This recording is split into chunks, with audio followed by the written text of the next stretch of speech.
오늘 이 말씀을 들은 그대의 하루가 조금 더 고요하고 조금 더 따뜻해지기를 바랍니다.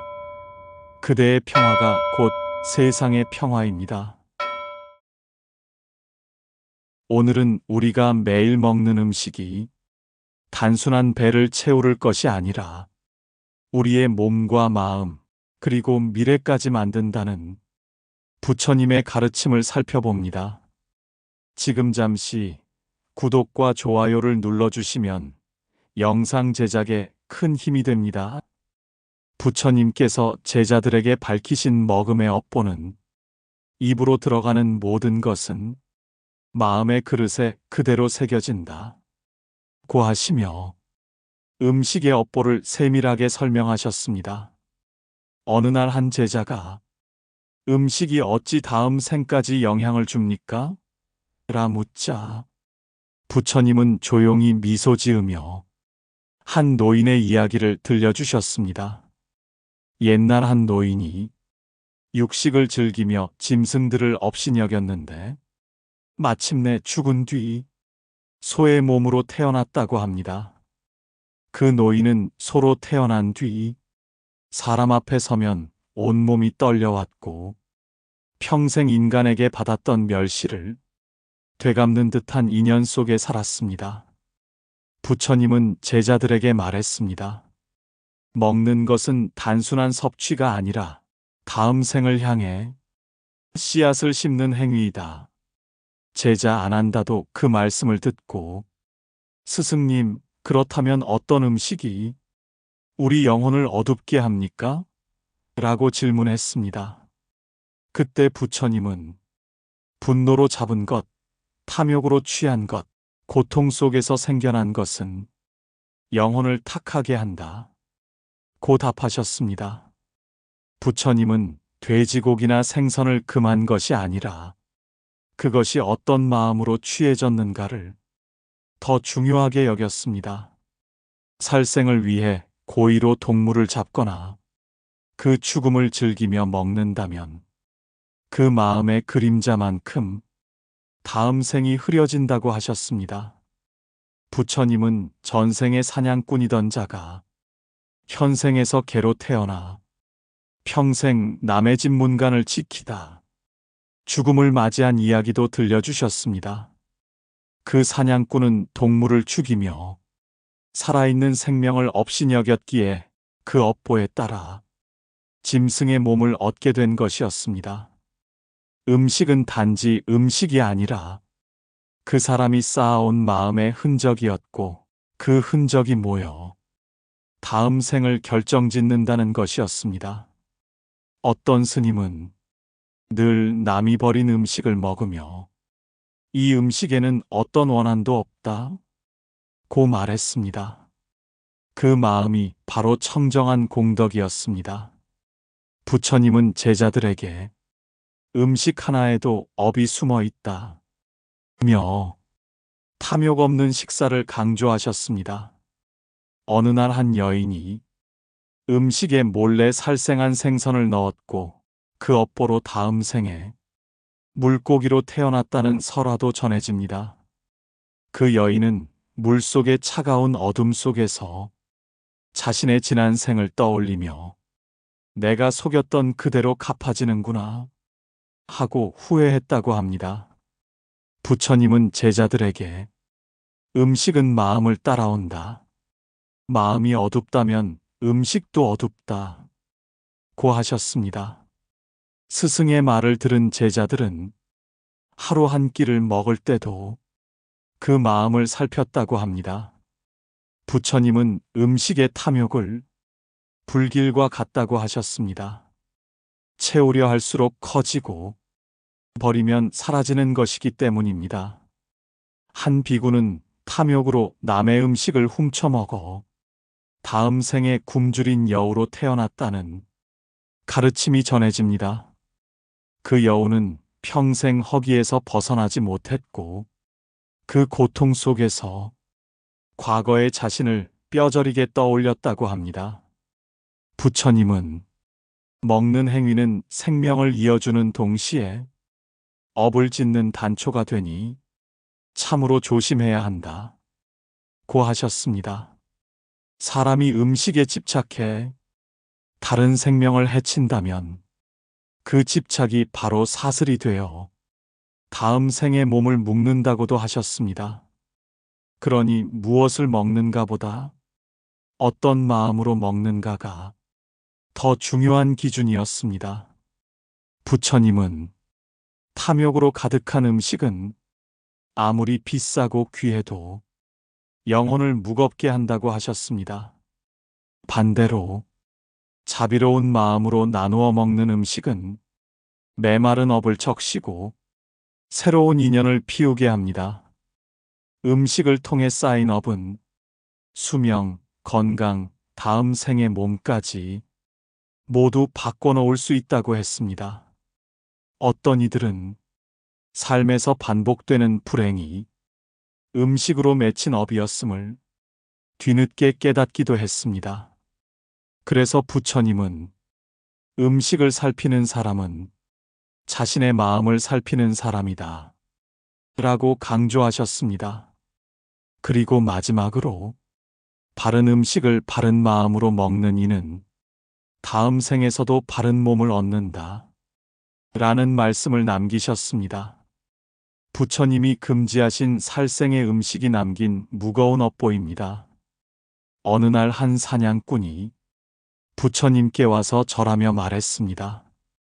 제가 짐승을 잡아먹는 일을 평생 해왔는데 그 업보는 어떻게 됩니까? 부처님은 그를 바라보며 짐승의 고통을 즐기며 먹었다면 그 마음은 반드시 그대를 따라갈 것이다 라고 부드럽게 말씀하셨습니다. 사냥꾼은 떨리는 목소리로 저는 그저 가족을 위해 잡았을 뿐입니다 라고 말했습니다. 그러자 부처님은 가족을 위한다는 핑계로 지은 죄가 가장 무겁다고 하시며 그에게 한 이야기를 들려주셨습니다. 옛날 한 남자가 부모에게 효도하려고 짐승을 매일 잡아 바쳤는데 죽은 뒤에는 그 짐승의 몸으로 태어났다고 합니다. 그는 짐승의 몸으로 태어나서야 지난날 자신이 저지른 고통을 온몸으로 겪어내게 되었습니다. 부처님은 말했습니다. 살생은 언제나 돌고 돌아 자신에게 되돌아온다. 아난다가 묻습니다. 스승님, 그럼 모든 고기는 업을 만드는 것입니까? 부처님은 고개를 저으며 아니다, 비구들이여.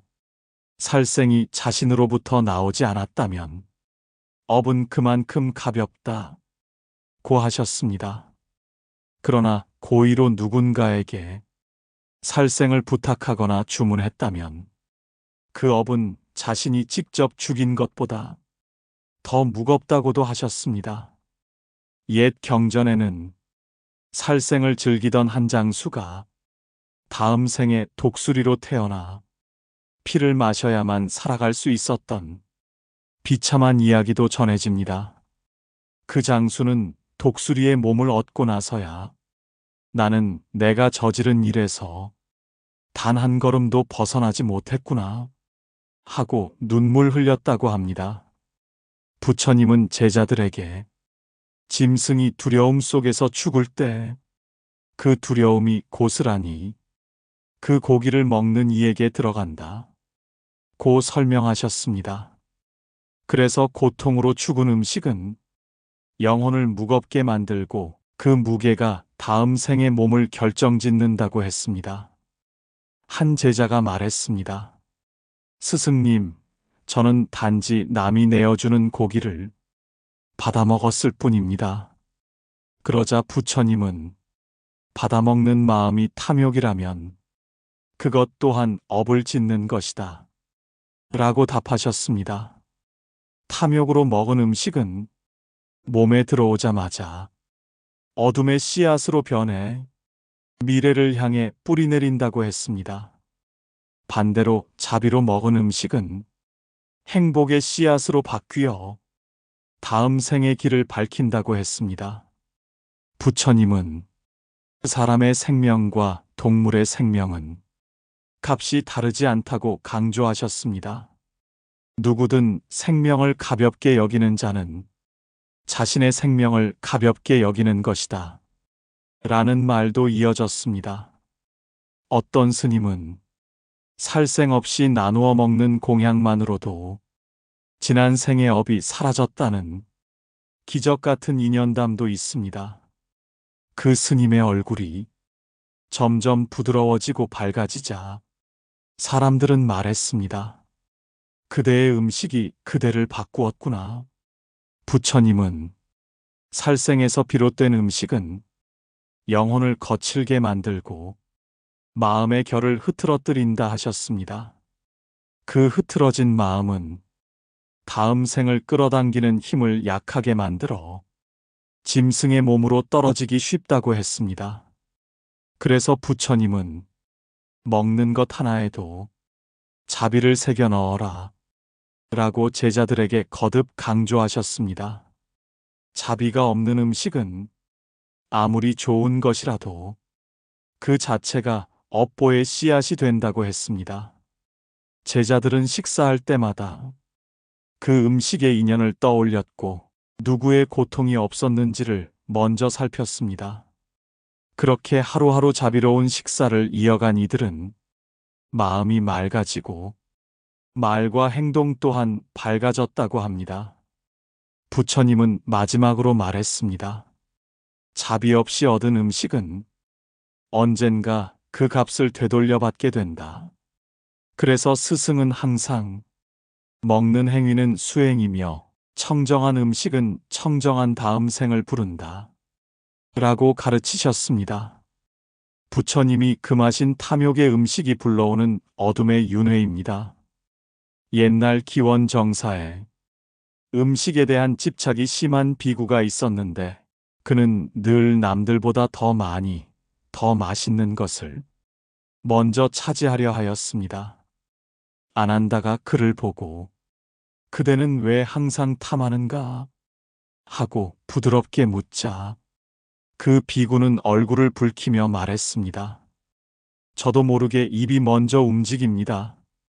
배부르지 않아 계속 먹게 됩니다. 아난다는 그를 데리고 부처님께로 갔고 부처님은 이미 모든 것을 알고 미소를 지었습니다. 스승은 그에게 조용히 물었습니다. 그대가 배고픈 것은 몸인가, 마음인가? 비구는 대답하지 못했습니다. 그 순간 자신의 허기가 마음에서 비롯되었음을 알았기 때문입니다. 부처님은 말했습니다. 마음이 허기질 때 음식을 찾으면 그 허기는 결코 채워지지 않는다. 그러고는 제자들에게 한 가지 이야기로 가르침을 전했습니다. 옛날 한 마을에 항상 음식을 탐하던 여인이 있었는데 그녀는 아무리 먹어도 배가 부르지 않았습니다. 날이 갈수록 욕심은 커져 결국 남의 몫까지 빼앗아 먹기 시작했고 사람들에게 큰 원망을 사게 되었습니다. 그녀가 죽은 뒤 다음 생에서는 아귀로 태어났는데 입은 좁고 배는 산처럼 커 먹을 수 있어도 삼켜지지 않는 형상이었습니다. 부처님은 말씀하셨습니다. 탐욕으로 먹은 자는 탐욕의 몸을 받게 된다. 제자들은 잠시 침묵했고 비구는 머리를 숙였습니다. 자신의 마음이 아귀의 성품과 다르지 않음을 깨달았기 때문입니다. 부처님은 이어 말했습니다. 음식은 마음을 비우는 연습이지 마음을 채우는 도구가 아니다. 한 제자가 묻습니다. 스승님, 맛있는 음식을 즐기는 것조차 죄가 되는 겁니까? 부처님은 고개를 저으며 답했습니다. 죄는 음식이 아니라 그 음식을 대하는 마음이 짓는다. 탐욕이 앞서면 같은 음식도 업이 되고 감사하는 마음이면 그 음식은 공덕이 된다고 하셨습니다. 옛 경전에는 스스로의 몫을 줄여 배고픈 이웃과 나누어 먹었던 노인의 이야기도 전해집니다. 그 노인은 비록 가난했지만 마음이 넉넉했고 죽은 뒤에는 천상에 태어났다고 적혀 있습니다. 부처님은 말했습니다. 작은 음식 한 조각에도 그 사람의 마음이 담겨 있다. 탐욕으로 먹는 사람의 눈은 언제나 결핍을 바라보고 결국 그 결핍이 다음 생의 몸을 만들게 됩니다.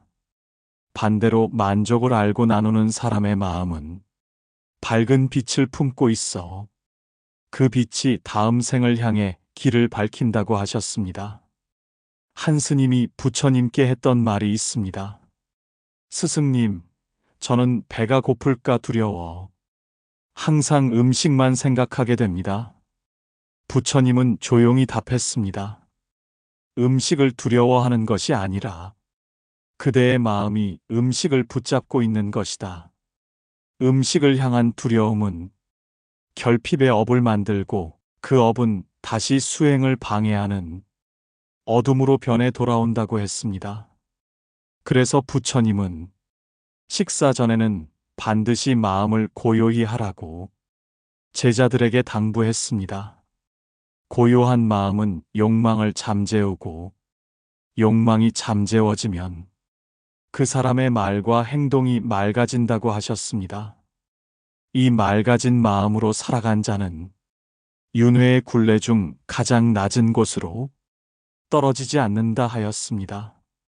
그리고 마지막으로 부처님은 말했습니다. 탐욕은 자신을 먹어 치우는 불이다. 음식을 통해 이 불을 키우지 말라. 그 말에 비구는 깊이 참회했고 그날 이후 그는 남는 음식을 항상 다른 이들에게 나누며 마음의 탐욕을 서서히 내려놓았다고 합니다. 음식과 마음의 인연이 미래의 몸을 만든다. 한 제자가 부처님께 물었습니다. 스승님, 정말로 먹는 것 하나로 다음 생의 몸이 결정되기도 합니까? 부처님은 미소 지으며 답했습니다.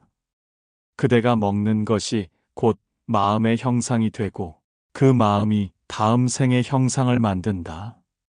이해하지 못한 제자에게 부처님은 한 이야기를 들려주었습니다. 옛날 어떤 사람이 늘 남을 속여 얻은 음식만을 먹었더랍니다. 그 사람은 음식 하나를 얻기 위해 거짓을 일삼고 심지어 병든 사람의 몫까지 빼앗곤 했습니다. 죽은 뒤 그는 여우로 태어났는데 겁이 많고 늘 먹을 것을 구하며 떠돌아다니는 비참한 삶을 살게 되었다고 합니다. 부처님은 말했습니다.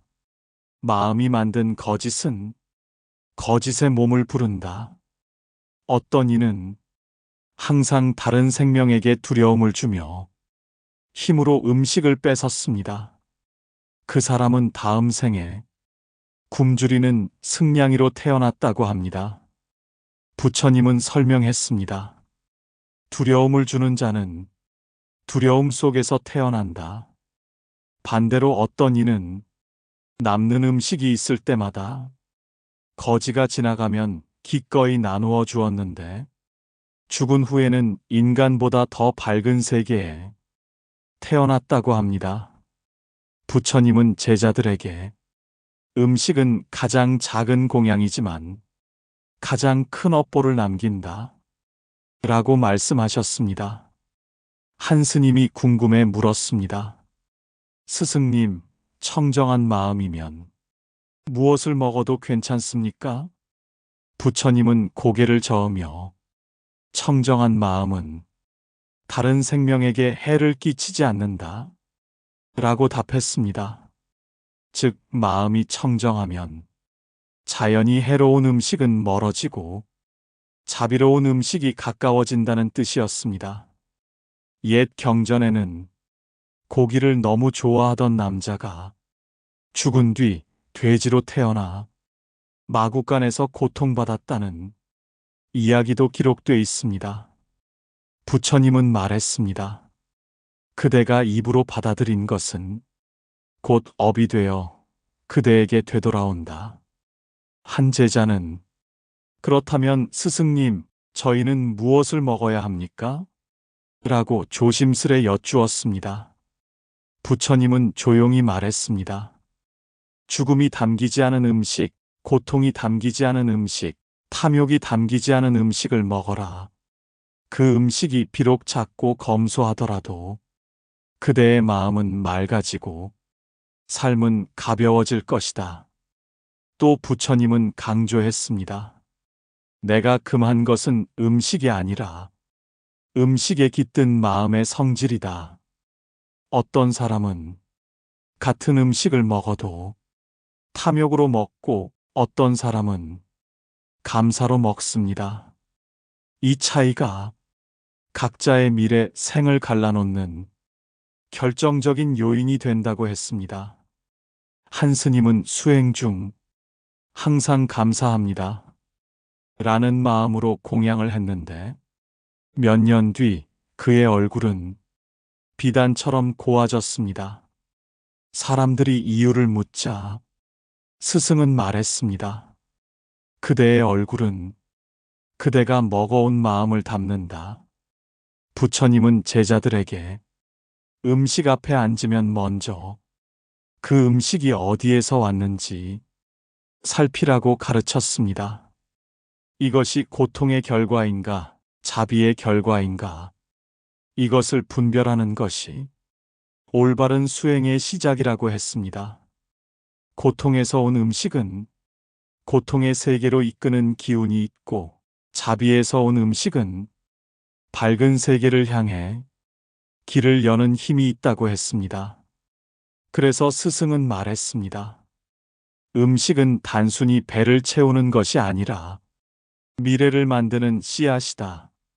먹는다는 행위 하나마다 그 사람의 마음이 담기고 그 마음은 사라지지 않은 채 미래를 향해 흘러갑니다. 부처님은 마지막으로 말했습니다. 그대가 무엇을 먹는가가 아니라 어떤 마음으로 먹는가가 그대의 다음 생을 만든다. 이 말에 모든 제자들은 마음 깊이 고개를 숙였고 그날 이후로 음식을 대하는 마음은 그 자체가 수행이 되었다고 합니다. 우리가 먹는 음식은 단순히 입을 채우기 위한 것이 아니라 마음의 성질을 만들고 미래를 향한 씨앗이 됩니다. 부처님은 말씀하셨습니다. 청정한 마음이 청정한 몸을 만들고 청정한 몸이 청정한 생을 만든다. 오늘 우리가 선택한 작은 한 끼가 내일의 운명을 바꾸고 다음 생의 길을 밝힐 수 있습니다. 부디 자비로운 마음으로 먹고 감사하는 마음으로 살며 밝은 곳으로 향하는 생을 스스로 지어가시길 바라겠습니다.